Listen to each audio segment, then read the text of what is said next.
I love you so much. My little boy. You're my little boy. Do a good job, Mama. Thanks, baby. When I became a mother, I was unaware of how much pressure is put onto parents.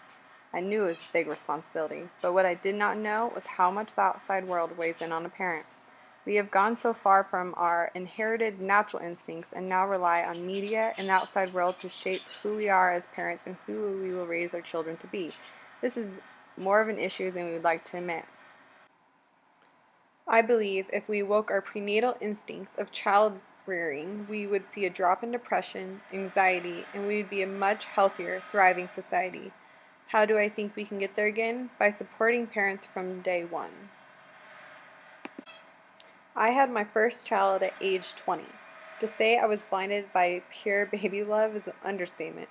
I was so excited to be a mother, and when my daughter was born, my eyes slowly started opening to what it means to be a parent. Or, should I say, what the world would like for you to be as a parent. It was not till I had my son 2.5 years later that I was more aware of the pressure bestowed on parents. At this point, I was stronger, less affected by baby bliss, and more grounded. Through talking with family, friends, random parents at the park, it became more confirmed to me that parents are lost, not because we do not know how to raise our children, but because media, doctors, educators, society enforces their ideas of raising our children. The tipping point for me was a comment made about me at my son's first birthday party. My son was born the day before 4th of July, so it just felt right to throw him an all-American birthday party. We had a barbecue, invited all our friends and family, had water gun fights for the kids, and, of course, fireworks. It was a hot Saturday afternoon. Everyone was wearing sundresses, shorts, and tank tops. I was wearing a jumpsuit that had an open back, nothing immodest. One of my family members said, "A mother should not wear an outfit like that to her own son's first birthday party." It did not affect me then as much as it sounds, but it is this comment that my mind goes right back to when the topic on how to be a parent comes up. This comment made me aware of how our views are shaped more than we would like to admit. A parent is not a piece of clothing, a price tag, or money in the bank. This even brought me to question, has it always been this twisted? When did things change? In my research, I found that during World War II is when the shift started. While men were off fighting for our country, women went into the workforce. This led to formula companies pushing their products onto mothers. Formula was invented in 1860, but did not become popular till 1940, right when World War II was going on. As said in the article, World War II is responsible for the decline of breastfeeding in the U.S. It was the sudden desire and ability for women to leave the housewife life behind that formula companies saw and capitalized on by starting huge advertisement and free sample campaigns to normalize bottle feeding and, of course, get rich in the process. This breastfeeding decline has trickled its way into today where women are unsupported and left ashamed. In the documentary series The Milky Way, Every Woman Has a Story, they share the differences between America and other countries, especially Sweden. Sweden has baby-friendly hospitals, where they believe parents know their young best, and doctors are there to support and help. More than 98% of mothers leave the hospitals breastfeeding. Sweden also supports parents by paid maternity leave for the first 18 months for mothers and paid leave for the first month for fathers. Connection is key. As stated in thebabyreference.com, with all of its powers, oxytocin is but one of a list of many chemicals that nature uses to ensure that baby finds the love and care he needs. The article continues on to talk about why it is so important to be held by a child's parent, breastfed, and skin to skin, not just for the baby, but for both the mother and the father.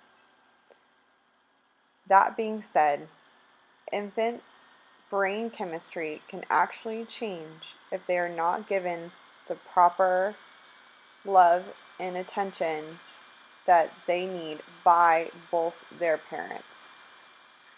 This can also help both the mother and the father just by holding, cuddling, breastfeeding their infant. This is just one of the many reasons why the support to parents from day one has to change.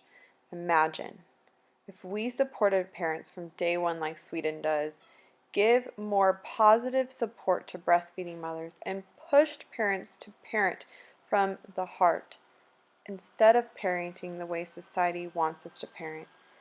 As expressed by Louise Hay in her book, You Can Heal Your Life, when we grow up, we have a tendency to recreate the emotional environment of our own early home life. The most important years are the first few years, especially the first few months of a baby's life. The connection a parent creates, the love that is shown, shapes who that baby will grow up to become.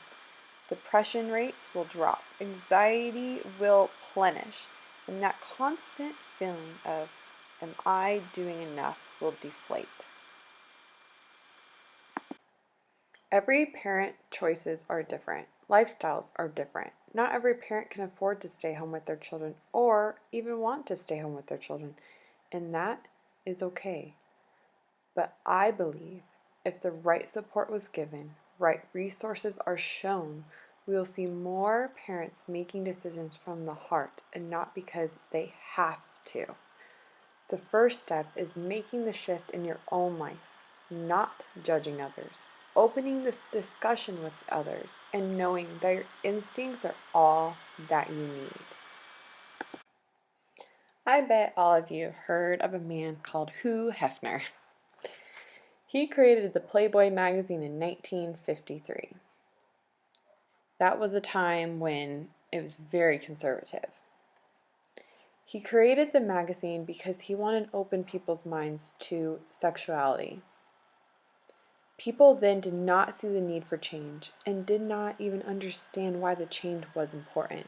Flash forward to now, look how different things have changed from one simple idea. My idea I would like to spread is hope. Hope for a happier future, one that we can proudly say we raised. Hope that working your life away is not true happiness. It's the connection you build with the ones in your life. That how we raise our children is more important, not just for their health, but for a healthy society. That being said, the workforce will bloom because more parents are getting the emotional connection they desire and so greatly need.